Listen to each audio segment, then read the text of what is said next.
Chapitre 100. Miracle du glanage dans la plaine.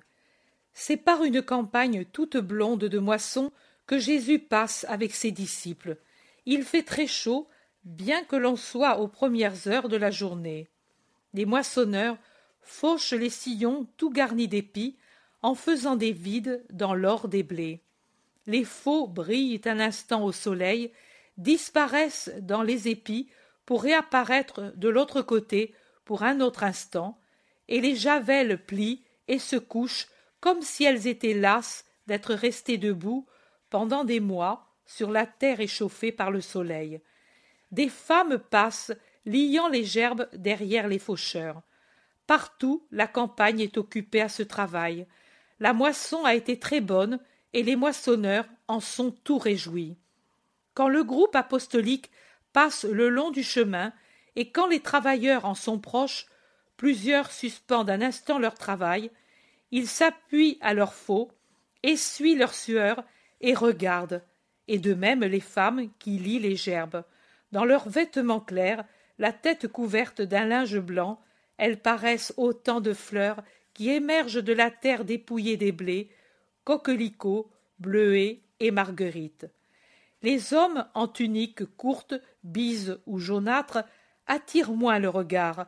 Ils n'ont de clair que le linge lié par une ficelle sur la tête et qui retombe sur le cou et les joues. Dans cette blancheur, les visages bronzés par le soleil paraissent encore plus noirs. Jésus, quand il voit qu'on le remarque, passe en saluant. « La paix et la bénédiction de Dieu soient avec vous. » Et les autres répondent « Que la bénédiction de Dieu vienne sur toi, ou bien plus simplement, qu'elle soit aussi avec toi. » Certains, plus loquaces, intéressent Jésus aux moissons en disant « Elle a été bonne cette année, regarde ces épis grenus et comme ils sont serrés dans les sillons. On fatigue à les couper, mais c'est le pain. » Soyez-en reconnaissants au Seigneur, et vous savez que ce n'est pas en parole, mais en acte que l'on doit montrer sa reconnaissance.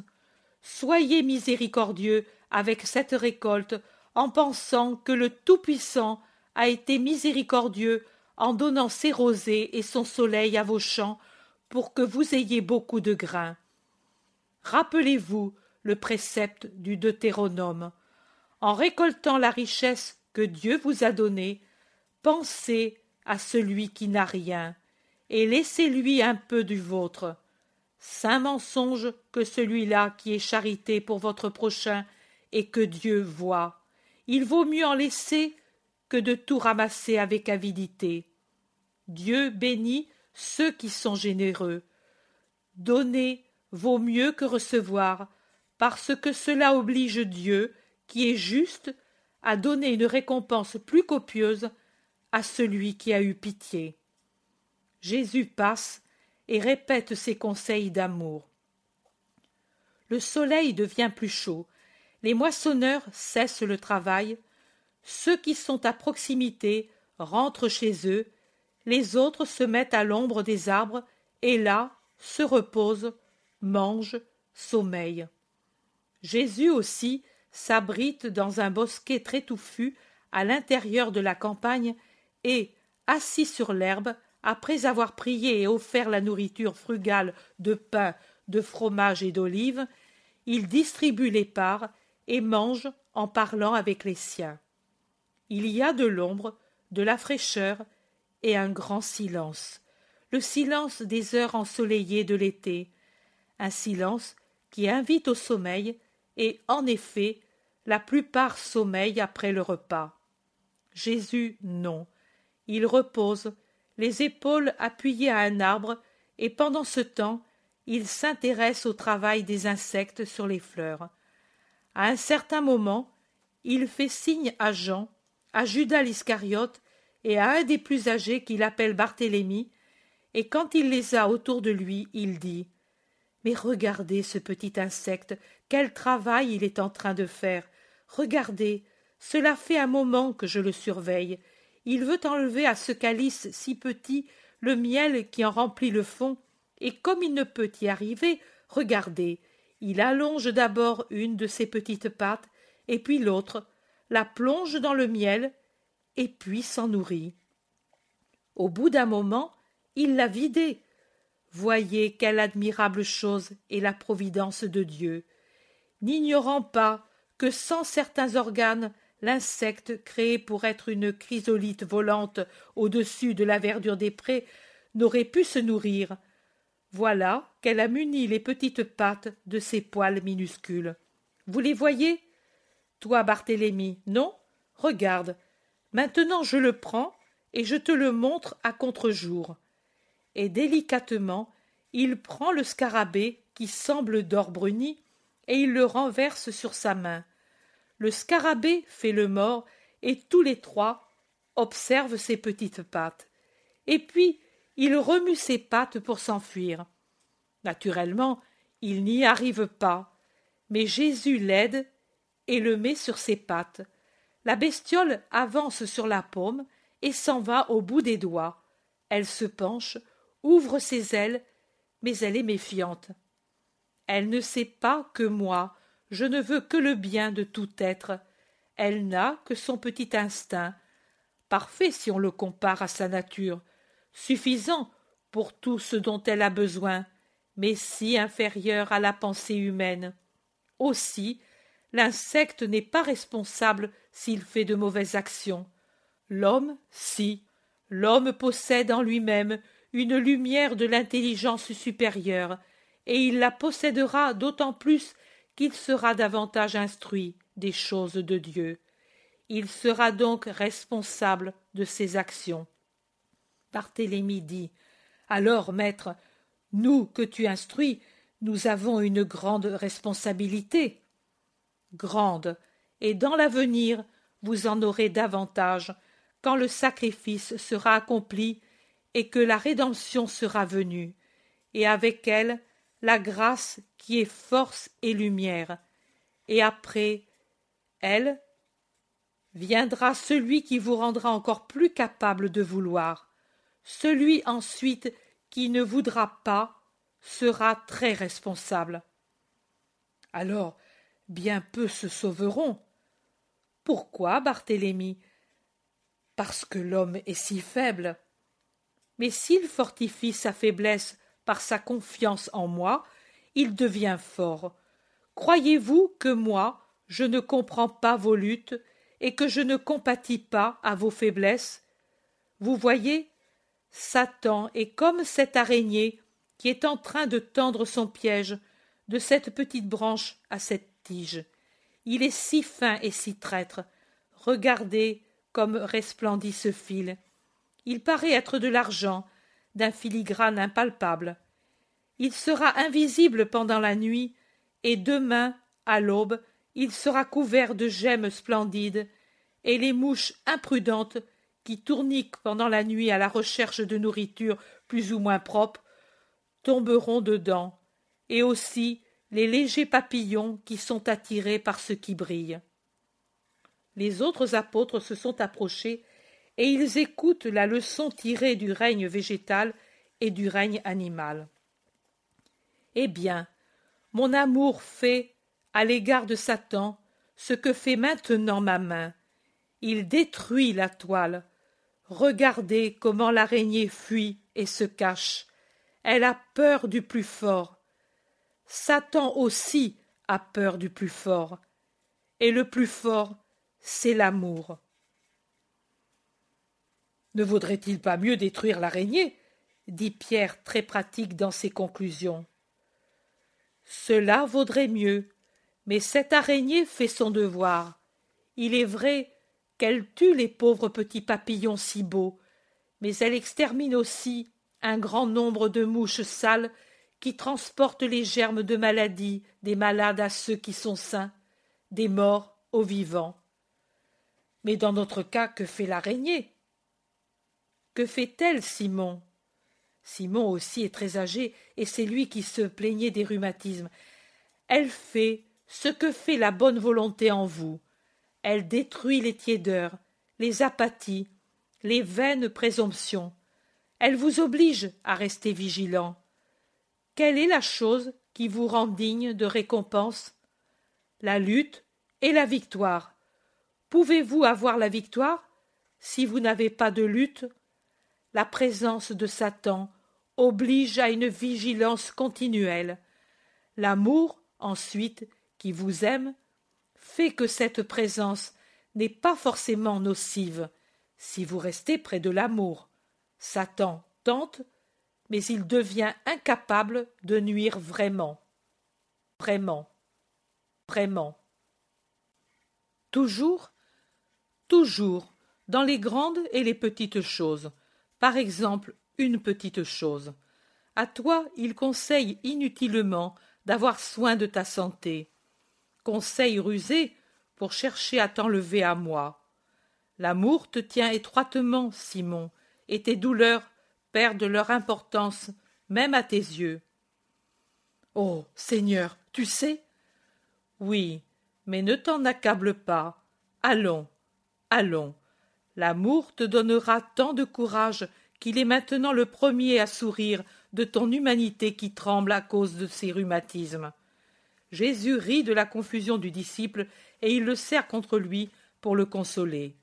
Même en riant, il est plein de dignité. Les autres aussi rient.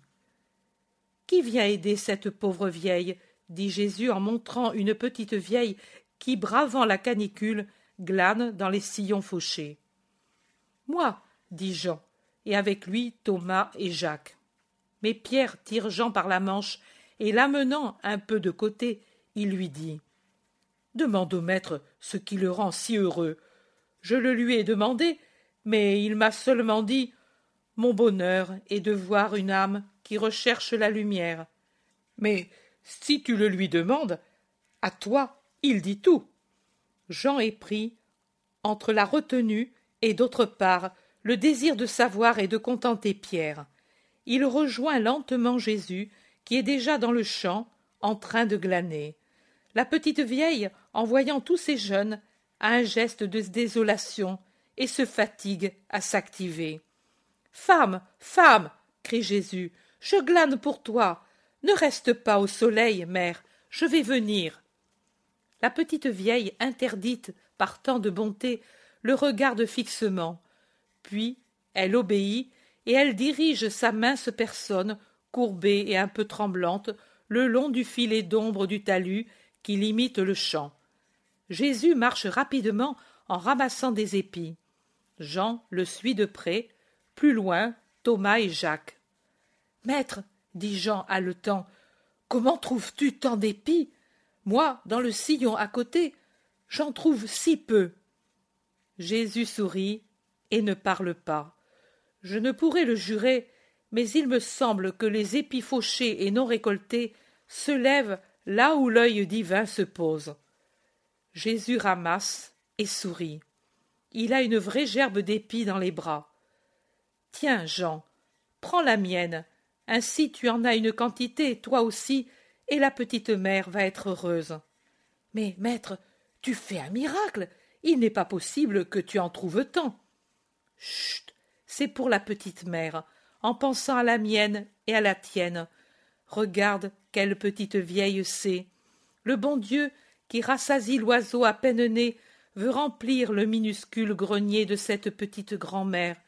Cela lui fera du pain pour les mois qui lui restent encore. Elle ne verra pas la prochaine moisson, mais je ne veux pas qu'elle ait faim pendant son dernier hiver. Maintenant, tu vas entendre ces exclamations. Prépare-toi, Jean, à en avoir les oreilles déchirées, comme moi je me prépare à être baigné de larmes et de baisers. Comme tu es gai, Jésus, depuis quelques jours. Pourquoi? C'est toi qui veux le savoir ou quelqu'un qui t'envoie? Jean, déjà rouge par la fatigue, devient cramoisi. Jésus comprend. Dis à celui qui t'envoie qu'il y a un de mes frères qui est malade et qui cherche sa guérison. Sa volonté de guérir me remplit de joie. Qui est-ce, maître? Un de tes frères, quelqu'un que Jésus aime, un pécheur. Alors, ce n'est pas l'un de nous. Jean, tu crois que parmi vous, il n'y a pas de péché? Tu crois que je n'ai de joie qu'à cause de vous? Non, maître, je sais que nous aussi, nous sommes pécheurs, et que tu veux sauver tous les hommes. Et alors, je t'ai dit, ne cherche pas à savoir, quand il s'agissait de découvrir le mal. Je te dis la même chose maintenant qu'il s'agit d'une aurore de bien. La paix à toi, mère. Voici nos épis. Mes compagnons vont venir avec les leurs. Dieu te bénisse, fils. Comment donc en as-tu trouvé autant? Il est vrai que je n'y vois pas bien clair, mais ce sont 2 gerbes grosses, grosses. La vieille les palpe de sa main tremblante, elle les caresse, elle veut les soulever, mais elle ne le peut. Nous allons t'aider. Où est ta maison? Celle-là, et elle montre une maisonnette au-delà des champs. Tu es seule, n'est-ce pas? Oui, comment le sais-tu? Et toi, qui es-tu? Je suis quelqu'un qui a une mère.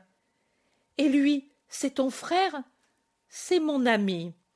Par derrière Jésus, l'ami fait de grands signes à la vieille, mais elle a ses pupilles voilées, et elle ne les voit pas, et d'autre part, elle est trop occupée à regarder Jésus.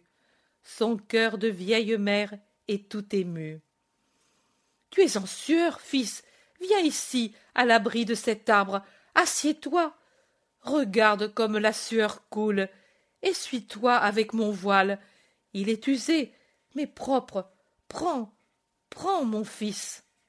Merci, mère. Bénis celle qui est ta mère, à toi si bon. Dis-moi ton nom et le sien, pour que moi je les dise à Dieu, afin qu'il vous bénisse. Marie et Jésus. Marie et Jésus? Marie et Jésus? Attends, une fois j'ai beaucoup pleuré. Le fils de mon fils fut tué en défendant son garçon, et cela fit mourir mon fils de chagrin. On disait que l'innocent fut tué parce qu'on cherchait quelqu'un du nom de Jésus. Maintenant, je suis au seuil de la mort, et ce nom revient. Alors, tu pleurais à cause de ce nom, mère, que maintenant ce nom te donne la bénédiction. Tu es ce Jésus?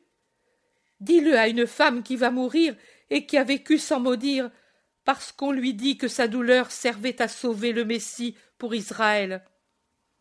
Jean redouble ses gestes. Jésus se tait. Oh, dis-le-moi, est-ce toi, toi qui me bénirais à la fin de ma vie? Au nom de Dieu, parle. C'est moi. Ah! La petite vieille se prosterne contre terre. Mon sauveur, j'ai vécu dans l'attente et je n'espérais pas te voir. Est-ce que je verrai ton triomphe? Non, mère. Comme Moïse, tu mourras sans connaître ce jour, mais je te donne à l'avance la paix de Dieu. Je suis la paix, moi la route, moi la vie. Toi, mère et grand-mère de juste, tu me verras dans un autre triomphe qui sera éternel, et c'est moi qui t'ouvrirai les portes, à toi, à ton fils, au fils de ton fils et à son garçon. Il est sacré pour le Seigneur, ce garçon qui est mort pour moi. Ne pleure pas, mère. Et moi, je t'ai touché, et toi, tu as glané pour moi les épis. Oh, comment ai-je mérité cet honneur? À cause de ta sainte résignation. Viens, mère, à ta maison, et que ce grain te donne du pain pour l'âme plus que pour le corps. Moi, je suis le vrai pain qui est descendu du ciel pour rassasier la faim de tous les cœurs. Vous, Thomas et Jacques les ont rejoints avec leurs javelles, prenez ces gerbes et allons. Ils s'en vont tous les trois avec leur chargement d'épis. Jésus les suit avec la petite grand-mère qui pleure et murmure des prières. Ils arrivent à la maisonnette, 2 petites pièces, un four minuscule, un figuier, un peu de vigne, propreté et pauvreté. C'est ton asile? Oui, bénis-le, Seigneur. Appelle-moi fils, et prie pour que ma mère ait du réconfort dans sa douleur, toi qui sais ce que c'est que la douleur d'une mère. Adieu, mère, je te bénis au nom du Dieu vrai. Et Jésus lève la main et bénit la petite demeure, et puis il se penche, embrasse la petite vieille, et la serre contre son cœur, et baise sa tête couverte de quelques cheveux blancs. Elle pleure et effleure de ses lèvres les mains de Jésus, le vénère, l'aime. Jésus dit: il y a beaucoup de pourquoi dans ton cœur après cette dictée, un pourquoi que tu as dans le cœur, et toujours si je savais que Judas ne se serait pas sauvé malgré cet effort vers le salut. Je le savais, et alors pourquoi étais-je heureux? Parce que ce seul désir présent, fleur dans la lande du cœur de Judas, faisait regarder avec bienveillance par mon Père mon disciple que j'aimais et que je n'aurais pas pu sauver. L'œil de Dieu sur un cœur, que voudrais-je sinon que le Père vous regarde tous et avec amour? Et je devais être heureux pour donner à ce malheureux jusqu'à ce moyen pour se relever, l'aiguillon de ma joie de le voir revenir à moi. Un jour, après ma mort, Jean connut cette vérité et il la dit à Pierre, Jacques, André et aux autres, parce que j'en avais donné l'ordre aux préférés, auquel ne fut inconnu aucun secret de mon cœur. Il le sut et le dit pour que tous eussent une règle de conduite pour la direction des disciples et des fidèles. À l'âme qui, après une chute, vient au ministre de Dieu et avoue son erreur envers l'ami ou le fils, envers l'époux ou le frère, et qui, après s'être trompé, vient dire « Garde-moi avec toi, je ne veux plus errer pour ne pas donner de douleur à Dieu et à toi. » On ne doit pas, entre autres choses, refuser la satisfaction de voir notre bonheur, de la voir désireuse de nous rendre heureux. Il faut un tact infini dans le soin des cœurs. Moi, la sagesse, tout en sachant que dans le cas de Judas c'était inutile, je l'ai eue pour enseigner à tous l'art de racheter, d'aider celui qui se rachète. Et maintenant, je te dis, à toi aussi, comme à Simon le Cananéen, allons, allons, et je te serre contre moi pour te faire sentir qu'il y a quelqu'un qui t'aime. De ses mains descendent les punitions, mais aussi les caresses, et de mes lèvres des paroles sévères, mais aussi plus nombreuses et dites avec plus de joie, des paroles de complaisance. Va en paix, Marie, tu n'as pas donné de peine à ton Jésus, et que cela soit ton réconfort.